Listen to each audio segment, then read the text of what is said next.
ओम श्री शक्ति नमः। ओम श्री शक्ति नमः। ओम श्री शक्ति नमः। दंड कांड की उत्पत्ति का वर्णन।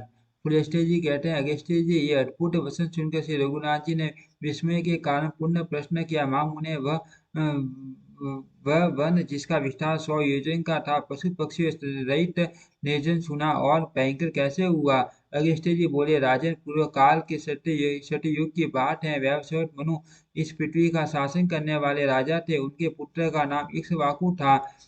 इक्ष्वाकु बड़े ही सुंदर और अपने भाइयों में सबसे बड़े थे। महाराज उनको बहुत मानते थे। उन्होंने इक्ष्वाकु को भूमंडल के राज्य पर अभिषेक करके कहा, आप पृथ्वी के राजवंशों के अधिपति सम्राट बनो। रघुनंदन बहुत बहुत अच्छा कहकर इक्ष्वाकु ने पिता की आज्ञा स्वीकार की। तब वे अत्यंत संतुष्ट होकर बोले, बेटा, अब दंड के द्वारा प्रजा की रक्षा करो, किंतु दंड का अकारण प्रयोग न करना।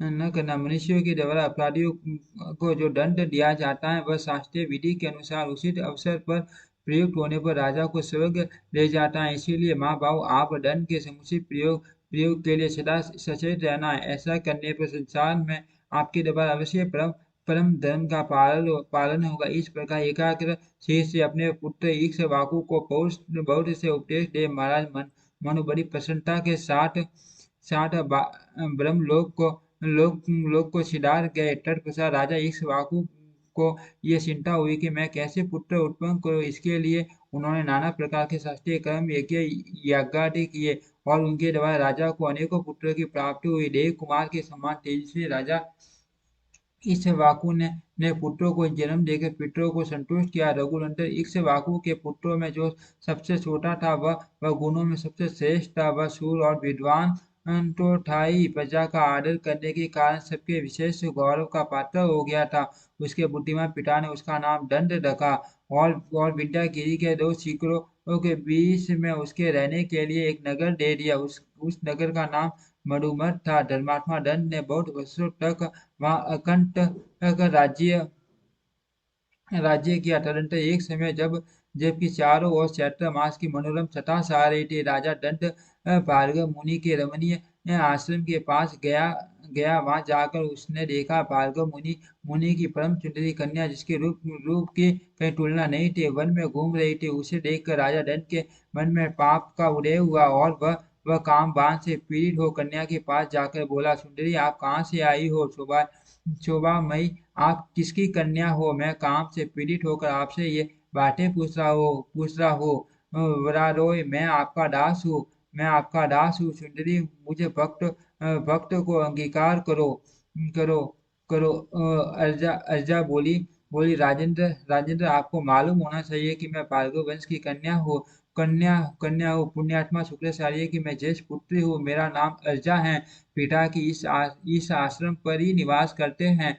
पिताजी इस आश्रम पर ही निवास करते हैं। महाराज शुक्राचार्य मेरे पिता हैं और आप उनके शिष्य हैं। अत धर्म के नाते मैं आपकी बहन हूँ, इसीलिए आपको मुझसे ऐसी बात नहीं कहनी चाहिए। यदि दूसरे कोई दुष्ट पुरुष भी मुझ पर कुदृष्टि करे तो आपको सदा उनके हाथ से मेरी रक्षा करनी चाहिए। मेरे पिता बड़े बड़े क्रोधी और भयंकर हैं। वे अपने श्राप से आपको भस्म कर सकते हैं। अतः नरश्रेष्ठ, आप मेरे माँ तेजस्वी पिता के पास जाइए और धर्मानुकूल बर्ताव के द्वारा उनसे मेरे लिए याचना कीजिए।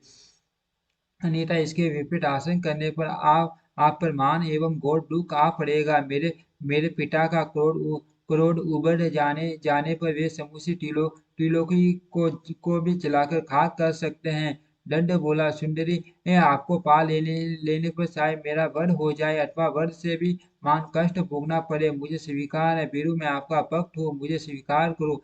ऐसा कहकर राजा ने उस कन्या को बलपूर्वक बाहुपाश में कस लिया और उस एकांत वन में जहाँ जहाँ से कहीं आवाज भी नहीं पहुंच सकती थी, उसे नंगा कर दी कर दिया। बेचारी अबला उसकी भुजाओं से छूटने के लिए बहुत छटपटाई, परंतु फिर भी उसने स्वेच्छानुसार उसके साथ भोग किया। राजा दंड वह अत्यंत कठोरतापूर्ण और महाभयानक अपराध करके तुरंत अपने नगर को चल दिया तथा भार्गव कन्या अर्जा दीन भाव से रोती हुई अत्यंत उद्विग्न वो आश्रम के समीप अपने देवतुल्य पिता के पास आई। उसके पिता अमित तेजस्वी देव ऋषि शुक्राचार्य पर स्नान करने गए थे। स्नान करके वे 2 ही घड़ी में शिष्यों सहित आश्रम पर लौट आए। आश्रम पर आकर उन्होंने देखा रज रजा की दशा बड़ी दयनीय है। वह धूल से सनी हुई है। तुरंत ही सारा रहस्य उनके ध्यान में ध्यान में आ गया। फिर तो शुक्र को बड़ा रोष हुआ। वे तीनों लोगों को दग्ध सा करते हुए अपने शिष्यों को सुनाकर बोले, धर्म के विपरीत आचरण करने वाली अदूरदर्शी दंड के ऊपर प्रज्वलित अग्निशिखा के समान भयंकर विपत्ति आ रही है। आप सब लोग देखना देखना, वह खोटी बुद्धि वाला पापी राजा अपने देश से भारतीय सेना और वाहन से नष्ट हो जाएगा। उसका राज्य 100 योजन लंबा चौड़ा है। उस समूचे राज्य में इंद्रधूल की बड़ी भारी वर्षा करेंगे। उस राज्य में रहने वाले स्थावर जंगम जितने भी प्राणी हैं, उन सबका उस धूल की वर्षा से शीघ्र ही नाश हो जाएगा। जहाँ तक दंड का राज्य है, वहाँ वहाँ तक के उप वनों और आश्रमों में अकस्मात माठ 60 रात तक धूल की वर्षा होती रहेगी। क्रोध से संतप्त होने के कारण इस प्रकार श्राप दे महर्षि शुक्र ने आश्रमवासी शिष्यों से कहा, आप लोग यहाँ रहने वाले सब लोगों को इस राज्य की सीमा से बाहर ले जाओ। उनकी आज्ञा पाते ही आश्रमवासी मनुष्य शीघ्रतापूर्वक उस राज्य से हट गए और सीमा से बाहर जाकर उन्होंने अपने डेरे ढाल दिए। तदंत शुक्राचार्य अर्जा से बोले, ओ नीच बुद्धि वाली कन्या कन्या आप अपने सीट को स्वीकार करके सदा इस आश्रम पर ही निवास कर ये 4 कोस के विस्तार का सुंदर शोभा संपन्न सरोवर है। अजय आप रजोगुण से रहित सात्विक जीवन व्यतीत करते हुए 100 वर्षों तक यहीं रह। महर्षि का यह आदेश सुन अर्जा ने तथास्तु कहकर उनकी आज्ञा स्वीकार की। उस समय वह बहुत ही दुखी हो रही थी। शुक्राचार्य ने कन्या से उपयुक्त बात कहकर वहां से दूसरे आश्रम के लिए प्रस्थान किया। ब्रह्मवादी महर्षि के कथनानुसार विंध्य गिरी के शिखरों पर फैला हुआ राजा दंड का समूचा राज्य 1 सप्ताह के भीतर ही जलकर खाक हो गया। तब से वह विशाल वन दंड कारण्य कहलाता है। रघुनंदन, आपने जो मुझसे पूछा था वह सारा प्रसंग मैंने कह सुनाया। अब संध्योपासन का समय बीता जा रहा है। ये महर्षिगण सब और जल से भरे गड़े गड़े लेकर अर्घ्य भगवान सूर्य की पूजा कर रहे हैं। आप भी चलकर संध्या वंदन करें। ऋषि ऋषि की आज्ञा मानकर श्री रघुनाथ जी संध्योपासन करने के लिए उस पवित्र सरोवर के तट पर गए। तदनंतर आसमन एवं साय संध्या करके श्री रघुनाथ जी महात्मा कुंभज के आश्रम पर गए। वहां उन्होंने बड़े आदर के साथ अधिक गुणकारी फल मूल तथा रसीले साग भोजन के लिए अर्पण किए। नरसिंह श्री राम ने बड़ी प्रसन्नता के साथ उस अमृत के समान मधुर भोजन भोजन का भोग लगाया और पुण्य तप्त होकर रात्रि में वही शयन किया। सवेरे उठकर उन्होंने अपना नित्य कर्म किया और वहां से विदा होने के लिए महर्षि के पास गए। वहां जाकर उन्होंने मुनि को प्रणाम किया और कहा, ब्राह्मण, अब मैं आपसे विदा होना चाहता हूँ। आप आज्ञा देने की कृपा करें। मां मुने, आज मैं आपके दर्शन से कृतार्थ और अनुग्रहित हुआ। श्री रामचंद्र जी के ऐसे अद्भुत वचन कहने पर तपस्वी अगस्त्य जी ने अगर अत्यंत प्रसन्न होकर कहा, श्री राम कल्याण में अक्षरों से युक्त आपका यह वचन बड़ा ही अद्भुत है। रघुनंदन, ये संपूर्ण प्राणियों को पवित्र करने वाला है।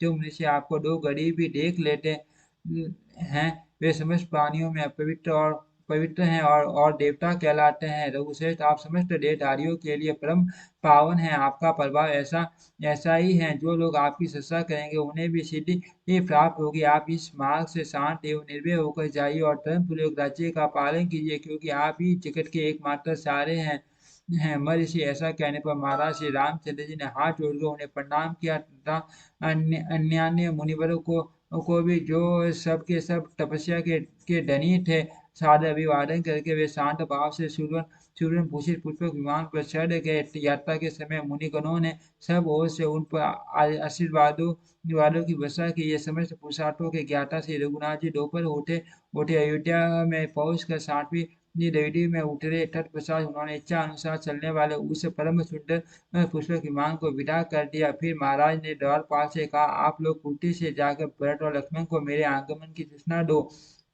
और उन्हें अपने साथ ही लेवा लाओ। विलंब न करना। द्वारपाल आज्ञा के अनुसार जाकर दोनों कुमारों को बुला ले आया। श्री रघुनाथ जी अपने प्रिय बंधु भरत और लक्ष्मण को देखकर बड़े प्रसन्न हुए और उन्हें साथी से लगाकर बोले, मैंने ब्राह्मण के शुभ कार्य का ईटावा संपादन किया। अब मैं पटी प्रतिमा स्थापन, दिवाली निर्माण आदि बौद्ध धर्म का अनुष्ठान करूंगा। वीरों, मेरा कान्यकुब्ज देश में जाकर भगवान वामन की प्रतिष्ठा करने का विचार है। ओम श्री शक्ति नमः। ओम श्री शक्ति नमः।